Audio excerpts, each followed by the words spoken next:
ትሁት እንግዲህ ያላሰበችውን ነገር ይዞባት መጥቷል ማለት ነው። አቶ ተመስገን እንግዲህ ትሁትን ለማግኘት የማይፈነቅለው ድንጋይ የለም።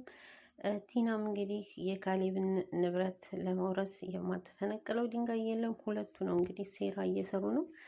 ዛሬ እንግዲህ ኤዱ ሊያግታት ነበረ። ኤዱ ስልክ ሲደወልላት አላነሳችም። ከዛ በኋላ ፊት ለፊት የሆነ ወጣት መጥቶ ስልኩን እንዲታነሳ ነገራት። ስልኩን ካነሳችው በኋላ አቶ ተመስገን ነበረ ማለት ነው። ለምንድነው ስልክ ማታነሹ ሲላት እየተከታተልከኝ ነው ወይ ስትለው እየተከታተልኩሽ ነው፣ አንቺ እንዳሳገትሽኝ አውቅ ያለሁኝና እዚህ መጥተሽ እንነጋገር ነበር ያላት ማለት ነው። እሷ ደግሞ ማን ነው እንደዚህ ያለ? እኔ አንተን አላሳገጥኩም። ምን የሚያሳግት እኔ እናንተን የሚያገናኘን ነገር አለ ነበር ያለችው። ቢሆንም አቶ ተመስገን እንግዲህ መጥተሽ እናውራ ነበር ያላት። እሷም እንደዛ ሊሆን አይችልም፣ እኔ እናንተ ምንም የምንተዋወቅበት ጉዳይ የለንም፣ ልመጣ አልችልም ነበር ያለችው። በስተመጨረሻም እንግዲህ ልጁ እንዳትጠጋኝ ብላ ነበረ እግር አውጭኝ የሮጠችው ማለት ነው። ግን ልጁን አልደረሰባትም። በሆነ ነገር ተደብቃ ሸውደዋለች። ቀጥታ ወደ ቤት ነበር የመጣችው ማለት ነው። ትሁት እንግዲህ ወረቀትና ፎቶ ተልኮላት ነበረ። ይህን ወረቀትና ፎቶ እንግዲህ ከእህቷ ቤት ነው ትሁት የደበቀቻት ልጅ ብሎ ተጽፎ ነው ማለት ነው የመጣላት። ትሁት ይህንን ስታይ እጅግ በጣም ተደነገጠች፣ ተርበተበተች። ካሌብም ምን ሆነች ነው እያለ ቢጠይቃት አይ ምንም ብላ ነበር እንግዲህ ወደ ክሽና ወረቀቱንና ፎቶውን ይዛ ሄደችው። ወረቀቱንና ፎቶውን ይዛ ከሄደች በኋላ ካሌብ ወደ እሷ ነበር ሄደው ማለት ነው። ካሌብ ለምን እንደዛ እንደምትሆን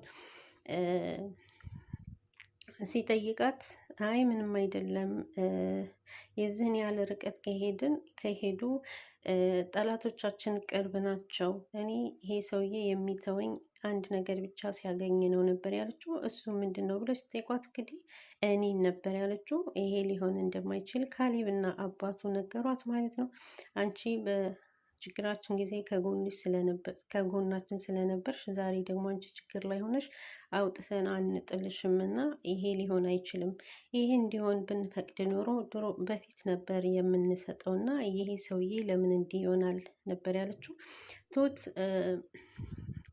እንግዲህ ኤዱ ሊያግታት እንዳለና አምልጣ እንደመጣች ስትነግራቸው ግራ ተጋብተው ነበር ማለት ነው። ትሁት እንግዲህ እያለቀሰች ነው። ኤዱም ለምኑ ለፖሊስ አናመለክትም ብላ ስትል ይሄ ሰውዬ ፖሊስ ምን ሲያደርግ ምን ማስረጃ አለንና ነበር ያሏት ካሌብና አባቱ ማለት ነው። ትሁትን አጥብቆ እየጠየቃት ነገር ለምን እንደዚህ ትሆኛለሽ? ይቺ ልጅ ማናት ሲላት የእህቴ ልጅ ናት ነበር ያለችው። እርግጠኛ ነሽ? የደበቅሽው ነገር ምንም ነገር የለሽም? ይቺ ልጅ አንቺ ልጅ አይደለችም ወይ ብሎ ደግሞ ደጋግሞ ካሌብ በመጨነቅ ስሜት ሆኖ ሲጠይቃት አይ ልጅቱ ልጅ አይደለችም፣ ግን ምን ያህል ርቀት እንዲሄዱና እዚህ ቤት ሰላም እንዳይመጣ እናንተን ሊያበጣብጡ ይህን ያህል ርቀት መሄዳቸው አሳስቦኝ እንጂ ልጅቷ የእህቴ ልጅ ናት ነበር ያለችው። እውነት ትሁት እውነቱን አውርታለች ወይስ አሁንም እንደገና ደግሞ የደበቀችው ማንነት አላት?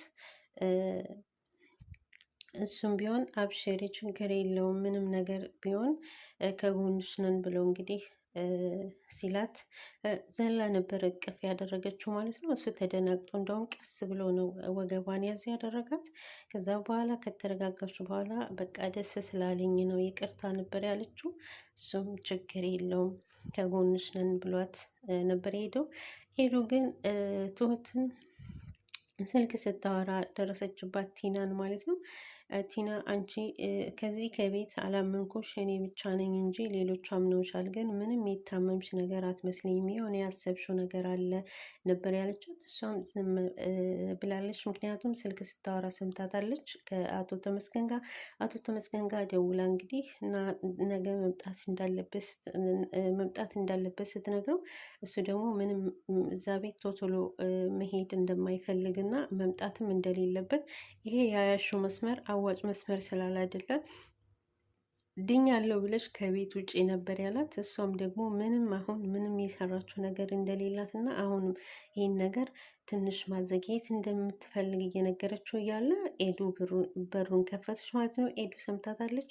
ኤዱ ደግሞ አንቺ ተንኮለኛ የሆነ ነገር አድርገሻል እንጂ ምንም ነገር አልታመምሽም እያለች ውሃ ነበር የደፋችባት። ውሃንም ብደፋባት አልተናገረችም ቲና ማለት ነው። አብረሽ ነው የምተኛው ብላ እንግዲህ ስልኩን ስትፈትሸው ረጅም ሰዓት የወረችበትን አግኝተዋለች።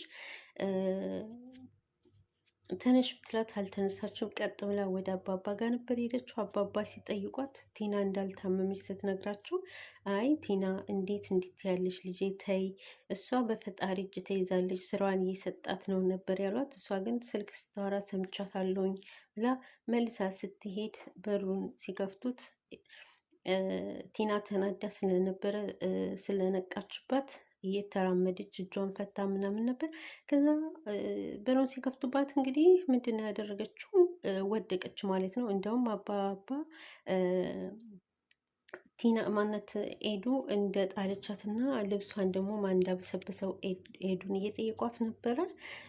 አባባ ስልክ ስታወራ አግኝቻታለሁኝ ሲለ ስልኩን ቀምታ አንስታ ስልኩ ሲፈተሽ የለም ማለት ነው። ምክንያቱም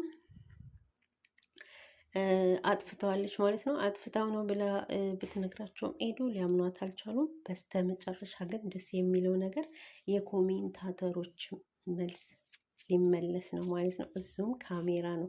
ካሜራ እንዳለ አትዘንጉ፣ አባባ ካሜራ አለ ብሎ ነበር እና ካሜራው ይታያሉ ነው። በስተመጨረሻው እንግዲህ አባባ ካሜራው መፈተሽ እንዳለበት ሲናገሩ ቲና ደንግጣ ቀጥ ብላ ነበር። መልሳ ወደ ተኛችበት ተመለሰች። እንግዲህ ካሜራው ሊፈተሽ ነው ማለት ነው። ይህ ቲና ሁለተኛ ቅሌቷ ይጋለጥ